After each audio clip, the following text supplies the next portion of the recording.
want you to listen. And then what? Share it. With? Whoever you share with. Whoever you know, the people you're close to.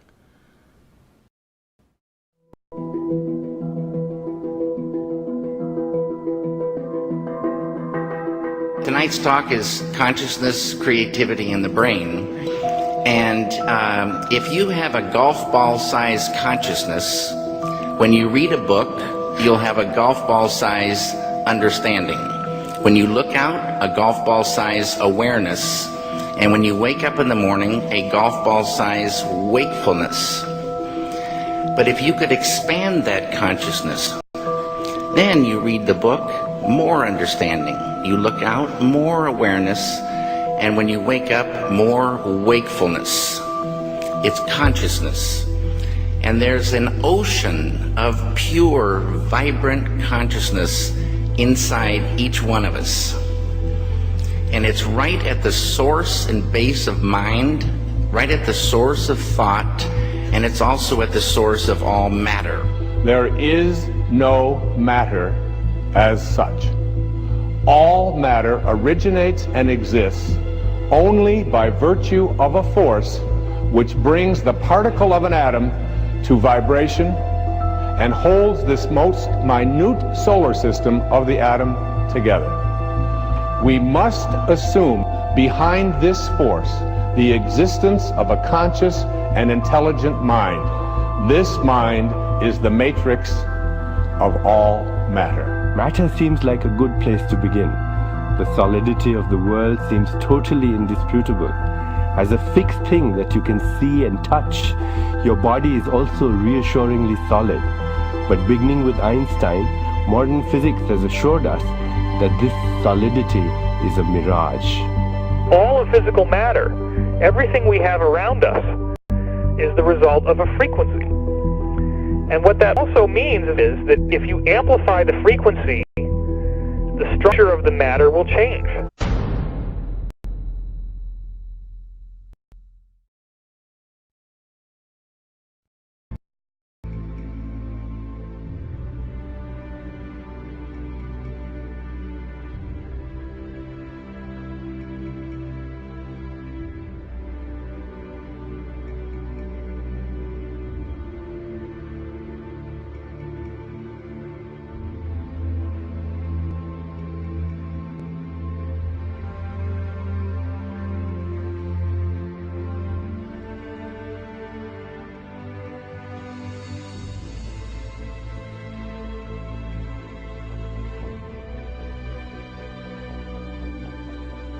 The film you're about to see has no characters, it has no people. It's a film to describe to you and explain visually the effect of cymatic frequencies on texture, structure, water, oil. You will see many things that answer many questions. You will see living forms, living amoeba, almost animal-like creatures. You will see continents being formed, the earth itself coming into existence, explosions, eruptions, atomic explosions and bombs. You can see all this and watch it before your eyes. But everything owes its existence solely and completely to sound. Sound is the factor which holds it together. Sound is the basis of form and shape. In the beginning was the Word, and the Word was God. We are told that this is how the worlds began and how creation took shape. If we put that into the modern idiom and say that into the great voids of space came a sound and matter took shape. Please watch carefully.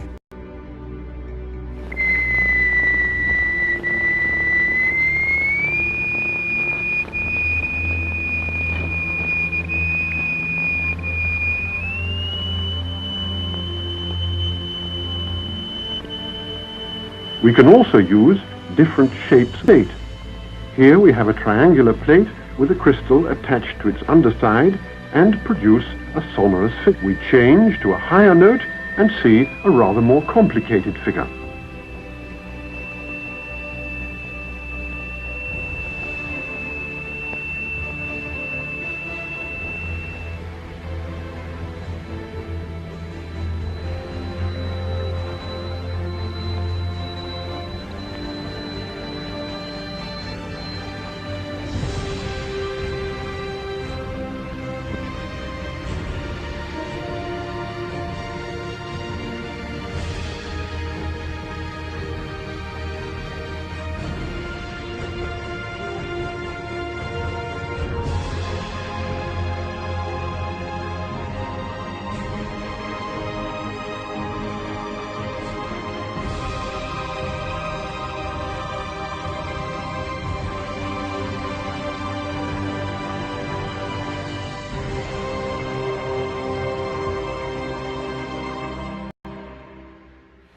We use sand and lycopodium.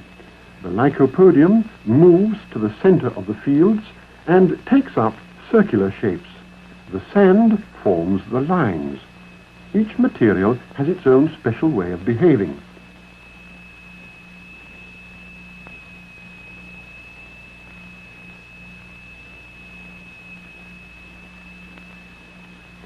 Lycopodium alone, a sonorous figure, transition to a mobile flowing phase,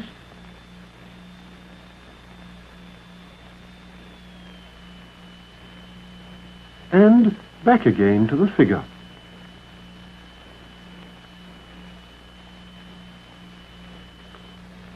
The sonorous figures represent stationary waves, but now we can also observe moving waves.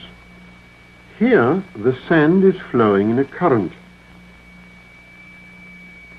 What is it that drives the rotational effect in our galaxies? What is it that drives the rotation of the planets? What is it that drives and impacts the rotation of Earth? In vibrating glycerin, we see continuous waves which form the queerest figures. And yet, the extraordinary things we see here are simply and solely the effect of vibration.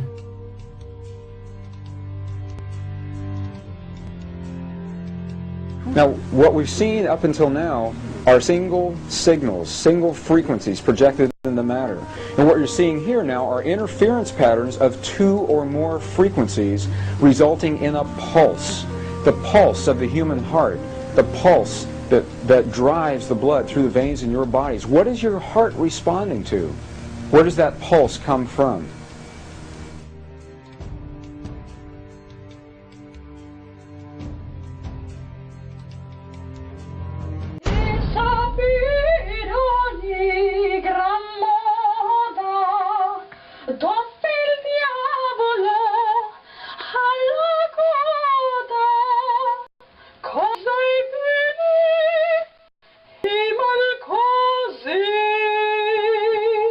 De sapere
Quantum physics has revealed what ancient masters knew.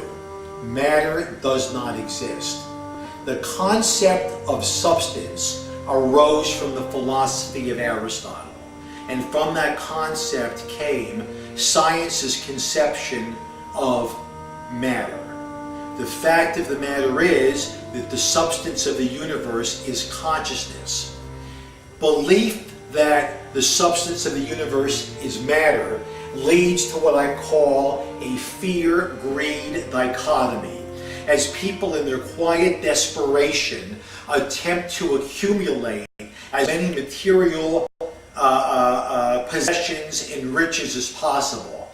In fact, the substance of the universe is consciousness. Therefore, it is behavior that is important.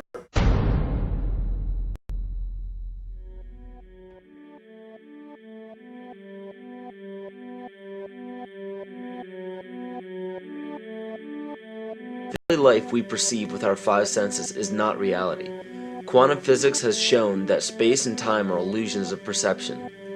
Therefore, our bodies cannot truly be a reality if they occupy this space. Rutherford performed an experiment in Manchester that revealed him the shape of the interior of an atom. Scientists were shocked to discover that the atom is almost entirely empty space. The question then became, how could this empty atom possibly make the solid world around us? Our true consciousness does not exist in our brains or in our bodies. But this illusion of our individual bodies, along with the misinformation of our true origins, has manifested the idea that we all think independently from one another. With this misunderstanding, it would seem impossible to scientifically explain telepathy, clairvoyance, spiritual mediums, and other phenomena dealing with transferring information between sources without physical means of communication.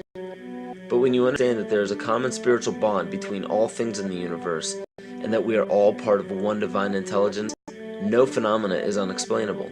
The blank matter within the most basic building blocks of perceivable existence is malleable and molded by intent. This means that consciousness shapes our reality. This seems difficult to accept for most, and it is quite understandable. In modern times, we are taught from an early age how to think rationally and tangibly. This is a very left-brain method of education, and it has more harmful effects than is given credit for. The left brain deals with logic, details, facts, patterns, practicality, science, and math, as the right brain deals with feeling, intuition, symbols, images, risk-taking, philosophy, and religion. With a deliberate push for government-controlled educational curriculums, generation after generation of the youth are being taught to focus only on the facts, figures, and numbers. Repetition is used to train children subconsciously to accept what they're learning. Children aren't rewarded for questioning the validity of the information they receive. They are ridiculed. However, the children who blindly accept the information as true and merely regurgitate the information on command when it is time to take a test, those children go on to become the decision makers in our government, law, medicine, business, and every other occupation with power and prestige. The most detrimental effect of being pushed away from holistic thinking with the full brain into a strictly left brain thought is what is known as the suppression of the feminine. Every male and female have both feminine and masculine qualities. It has nothing to do with man or woman. These are represented by the left and right brain, yin and yang, black and white, light and dark, and most every other duality. Both are vital to our spiritual and physical health. So the intangible parts of our existence, such as emotions, are part of the true reality of higher consciousness. If emotions are part of a realm that we cannot experience with our five senses, then how is it that we are all aware of our emotions? What most people believe to be emotions are not truly the emotion itself. What we are experiencing is the physical manifestation of these emotions. Anger causes disturbance in the psyche, which manifests itself in the ego. These manifestations cause the heart rate to increase, body temperature to rise, and spawn many other physical traits that signify anger. Just as music from the radio is a physical manifestation of an intangible signal, our experience of emotion is the physical manifestation of an intangible signal as well. It has been shown that our emotions have a vibratory frequency to them. Furthermore, there are only two emotions that humankind experiences: fear and love. All other emotions branch either directly or indirectly from these two emotions. Fear has a long and slow frequency vibration to it, while love has a very rapid and high frequency. To show that vibration is the very foundation of existence, Hans Jenny developed what is known as cymatics in the 1940s to show that when vibrations of sound are passed through a form of media, there is a set pattern that will follow. When the frequency increases, the media develops into a more complex pattern. Precisely what is happening to our Earth and to humanity. There are 64 possible codes of amino acids in our DNA structure made from 4 elements: carbon, oxygen, hydrogen, and nitrogen. By any means of logic, we should have all 64 codes activated within our DNA structure, yet we presently only have 20 active codes. And these 64 possibilities, it appears that only 20 of these codes are turned on right now for us, the 20 amino acids. There is a switch that turns off and turns on where those coding sites lie, and that the switch for that turning off and turning on is what we call emotion. And this is the first time that we've ever seen the patterns of emotion directly physically linked to human genetic material. Well, fear is a long, slow wave of emotion. So this wave of fear is a long, slow wave and touches relatively few sites on this DNA. So an individual living in fear is limited to the number of antennae that they have available to them,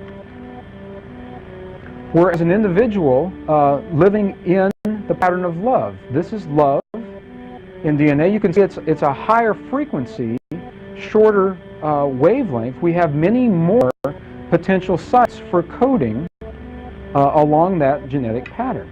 The information, this is amazing. This is the first time we've ever had a hard digital link between emotion and genetics.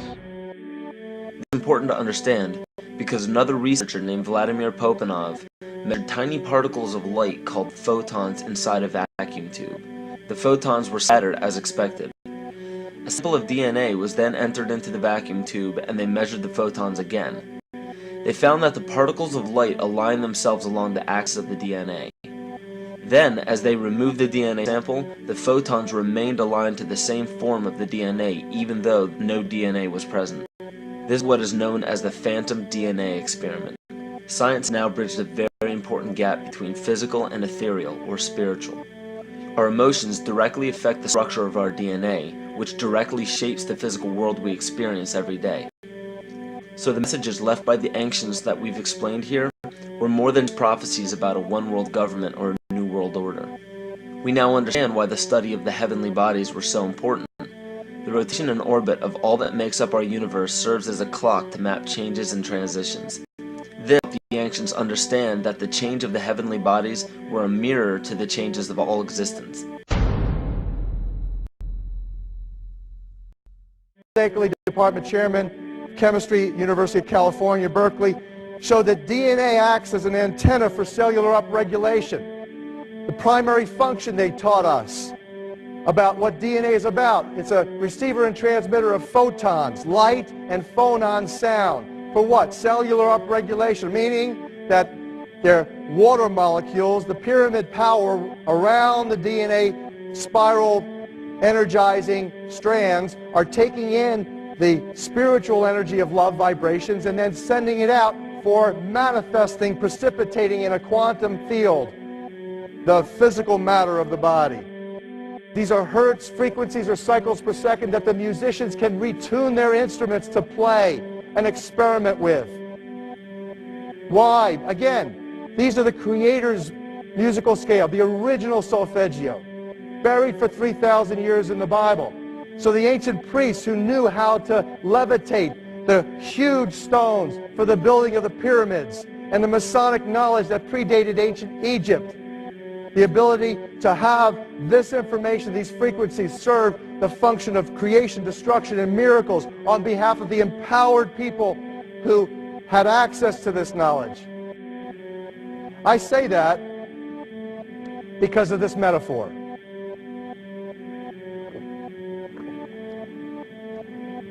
This is the difference between the power of our Creator and anything else, particularly evil. That you can go into a pitch black room full of evil, full of darkness, and light a little candle, and instantly that darkness flees. But you can't do the opposite. You can't go into a well-lit room full of truth and wisdom and righteousness and joy and health and harmony with the universal power. And you can't take any amount of darkness and go into that well-lit room and have any effect whatsoever.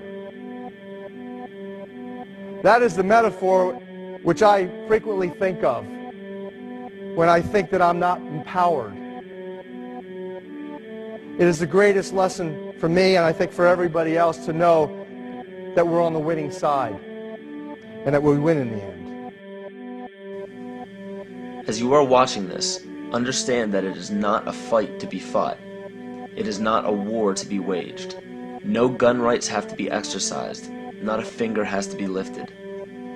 Most people wonder how one person can make a difference.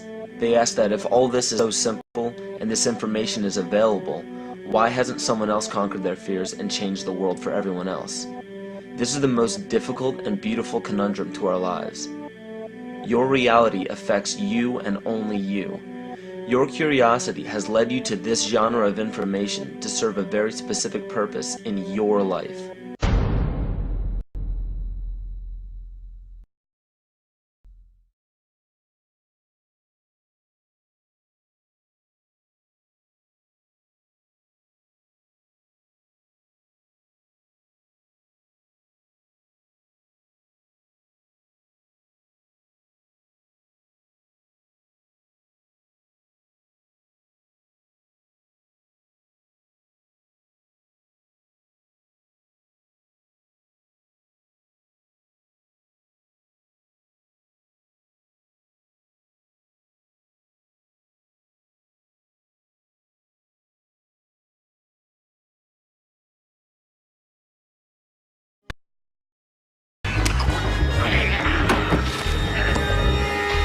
So who is in control? Huh? Are you?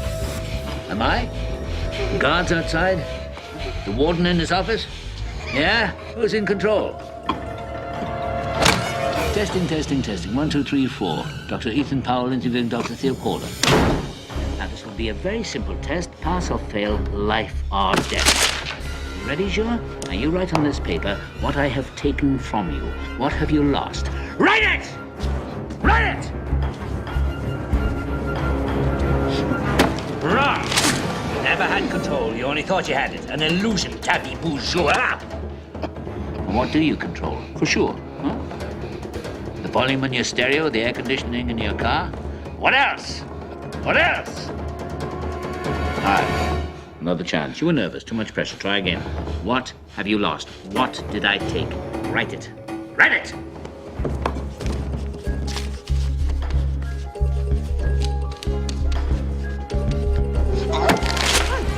You're a fool, Juha. Do you think you were free? Where were you going at 2 o'clock today? Into the gym, right? In the morning, your wake-up call. In the middle of the night, when you wake up sweating with your heart pounding. What is it that has you all tied up, Juha? Tied up in little knots? Is it ambition? Yeah. You're no mystery to me, boy. I used to be you.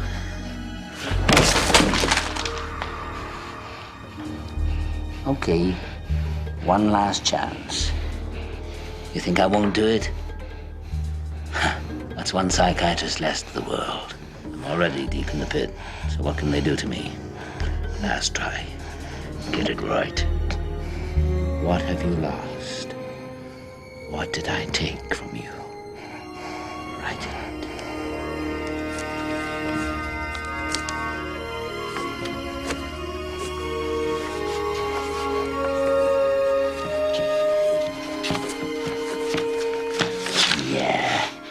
Congratulations.